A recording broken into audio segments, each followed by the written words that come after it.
siswa berkesulitan belajar. Pengertian kesulitan belajar: gangguan yang terlihat pada kesulitan dalam menguasai dan menggunakan kemampuan mendengar, berbicara, membaca, menulis, berpikir, atau kemampuan matematis. Masalah yang dihadapi: masalah bahasa, perhatian dan aktivitas, ingatan, kognitif, dan sosial emosional. Strategi yang dapat membantu pendidik siswa berkesulitan belajar: mencari dan memantapkan kekuatan siswa, menyediakan struktur dan petunjuk yang jelas, bersifat fleksibel dengan prosedur di ruang kelas, menggunakan materi yang dapat dikoreksi sendiri, menggunakan komputer dan teknologi lainnya. Pertemuan kedua membentuk kelas-kelas yang dapat menerima siswa terbelakang mental. Pengertian: penemuan sosial yang merupakan bingkai ikatan waktu, nilai-nilai dan ideologi, sehingga menjadi diagnosis dan aturan yang tampaknya keduanya berdasarkan keinginan dan kepentingan sosial, sifat dan kebutuhan, lingkungan, warisan, genetik, dan prakelahiran. Layanan siswa terbelakang mental: pertama, program stimulasi bayi; kedua, layanan khusus pendidikan anak usia dini; ketiga, terapi fisik, terapi okupasi, terapi wicara; keempat, keterampilan merawat dirinya. Cara membantu siswa terbelakang mental berhasil di sekolah inklusif: pertama, guru efektif; kedua, disiplin di kelas; ketiga, umpan balik selama pengajaran; keempat, suasana yang kondusif. Pertemuan ketiga membentuk kelas-kelas yang dapat menerima siswa dengan gangguan perilaku. Gangguan perilaku adalah ketidakmampuan yang ditandai dengan respon perilaku emosional dalam program pembelajaran sangat sesuai dengan usia, berdampak buruk secara nyata dan pada pendidikan. Faktor penyebab: faktor biologis, faktor lingkungan, faktor sekolah, faktor masyarakat. Cara membantu siswa yang mengalami gangguan perilaku agar berhasil di kelas inklusif: buat harapan yang diinginkan anak, tunjukkan rasa tulus kepada anak, berikan perhatian, buatlah contoh sikap yang baik, persiapkan pola pengajaran yang baik, buatlah susunan kelas yang dapat diterima baik fisik maupun sosial. Pertemuan keempat membentuk kelas-kelas yang dapat menerima siswa dengan kelainan fisik. Pengertian: gangguan yang disebabkan kelainan bawaan, misalnya berkaki bengkok, hilangnya salah satu anggota. Jenis-jenis kelainan ortopedi: layu otak, epilepsi, spina bifida, kelompok gangguan atau kelainan, trauma cedera otak. Kebutuhan kelas bagi siswa kelainan fisik: keleluasaan gerak, komunikasi, keterampilan menolong diri sendiri, dan kebutuhan psikososial. Cara membantu siswa berhasil di kelas inklusif: 1. Pengajaran kemandirian yang optimal; 2. Belajar kelompok; 3. Team teaching. Pertemuan kelima membentuk kelas-kelas yang dapat menerima siswa dengan hambatan ucapan dan berbahasa. Pengertian: kelainan artikulasi merupakan kesulitan dalam menghasilkan suara dan menyusun kata. Penyebab kelainan artikulasi: 1. Keterbengkalai mental; 2. Cedera otak; 3. Kerusakan pendengaran; 4. Bisa juga hasil contoh artikulasi yang buruk dalam lingkungan keluarga dan masyarakat. Hambatan kelancaran berucap: ucapan gagak, ucapan nyerocos. Cara membantu siswa berkelainan berbahasa dan berbicara agar berhasil di kelas inklusif: 1. Menciptakan suatu lingkungan yang menolong usaha komunikasi bersama dengan siswa. Memberikan petunjuk untuk meningkatkan lingkungan komunikasi yang mendukung. 3. Memberikan contoh berbicara yang baik melalui diri sendiri dengan berbicara jelas dan semangat. Pertemuan keenam membentuk kelas-kelas yang dapat menerima siswa dengan gangguan penglihatan. Pengertian: anak yang mengalami gangguan penglihatan dapat didefinisikan sebagai anak yang rusak penglihatan walaupun dibantu dengan perbaikan. 1.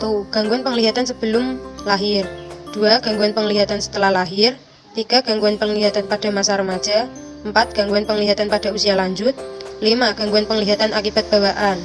Cara membantu siswa gangguan penglihatan agar berhasil belajar di pembelajaran inklusif: 1. Memanfaatkan sisa penglihatan; 2. Menggunakan buku cetak besar; 3. Pengatur pencahayaan. Kebutuhan siswa dengan gangguan penglihatan: menggunakan pemandu, tongkat pemandu, alat bantu gerak elektronik, dan mandiri melakukan aktivitas sehari-hari. Pertemuan ke-7, membentuk kelas-kelas yang dapat menerima siswa dengan gangguan pendengaran. Pengertian.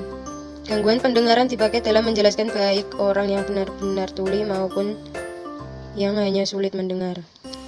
Penyebab gangguan pendengaran, faktor genetik dan faktor lingkungan. Cara guru dapat menolong siswa dengan gangguan pendengaran. Guru harus mengingat bahwa alat ini hanya membuat suara lebih keras. 2. Jika pembelajaran khusus siswa harus memakai alat sepanjang waktu, siswa dapat duduk di tempat di mana dia bisa mendengar secara optimal. Dan bicarakan dengan siswa atau orang tua untuk membawa baterai cadangan ke sekolah. Pertemuan ke-8, membentuk kelas-kelas untuk siswa berkemampuan unggul dan berbakat. Pengertian. Mereka yang dapat membuktikan kemampuan presentasi tinggi dalam berbagai bidang intelektual, kreativitas, artistik, kapasitas kepemimpinan, atau bidang akademik tertentu, dan memerlukan pelayanan khusus. Jenis layanan pembelajaran. 1. Kelas khusus paruh waktu. 2. Belajar mandiri. 3. Ruang sumber dan guru bantu atau guru pembimbing khusus. Cara membantu siswa berkemampuan unggul dan berbakat khusus agar berhasil di kelas inklusif. 1. Keterbukaan intelektual. 2. Menikmati suasana belajar dan belajar dari orang lain. 3. Merasa tentram mengenai siswa yang mengetahui lebih banyak pelajaran daripada guru. 4. Kemampuan membiarkan siswa mempelajari topik yang bukan merupakan bagian kurikulum yang direncanakan. Dan terakhir, keinginan untuk memberi siswa mendapat kemajuan sesuai dengan tingkat kemampuan. Pertemuan 9, strategi belajar mandiri. Belajar mandiri adalah belajar dengan tekun dan gigih tanpa membebankan orang lain. Belajar yang dilakukan secara perorangan. Karakteristik belajar mandiri. 1. Mengutamakan strategi pembelajaran yang mendukung proses belajar. 2. Membantu peserta didik agar cakap dan memikirkan dan memilih jawaban. 3. Pendidik tidak banyak menyampaikan informasi. Cara meningkatkan kemandirian anak. 1. Beri anak kesempatan. 2. Beri waktu. 3. Jangan berharap sempurna. 4. Perhatikan kondisi anak. 5. Beri pujian. Pertemuan 10. Evaluasi pembelajaran anak berkebutuhan khusus. Pengertian. Evaluasi pembelajaran merupakan proses penting dalam bidang pengambilan keputusan, mengumpulkan dan menganalisis informasi tersebut agar diperoleh data yang tepat sebagaimana dasar pengambilan keputusan dalam memilih di antara beberapa alternatif. Karakteristik evaluasi. 1. Mengidentifikasi aspek-aspek yang akan dievaluasi. 2. Memfasilitasi pertimbangan. 3. Menyediakan informasi yang berguna. 4. Melaporkan penyimpangan atau kelemahan untuk memperoleh remediasi. Sistem penilaian pada ABK. 1. Penilaian berbasis Pemforma, yaitu lebih mengukur proses belajar ketimbang hasil belajar. 2. Penilaian berbasis portofolio, yaitu berisi berbagai bukti atau hasil yang dapat diamati seperti catatan anekdot, wawancara, sampel pekerja. Pertemuan 11. Respon terhadap perilaku siswa. Pengertian. Respon terhadap perilaku siswa dimulai dengan cara atau sikap saling menghargai dan komunikasi. Guru diharapkan dapat menciptakan lingkungan belajar yang positif di ruang kelas untuk mendorong kebiasaan perilaku baik. Contoh, semua siswa berpartisipasi dalam diskusi. 1. Memilih tutor. 2. Menyediakan waktu. 3. Memilih materi. 4. Melatih tutor. Strategi mengatur perilaku siswa dengan menggunakan teknik sederhana sebagai berikut. 1. Sengaja mengabaikan. 2. Memberi sinyal celaan. 3. Mengunggah rasa tertarik. 4. Mengurangi ketegangan melalui gurauan. 5. Memberikan bantuan. 6. Dukungan.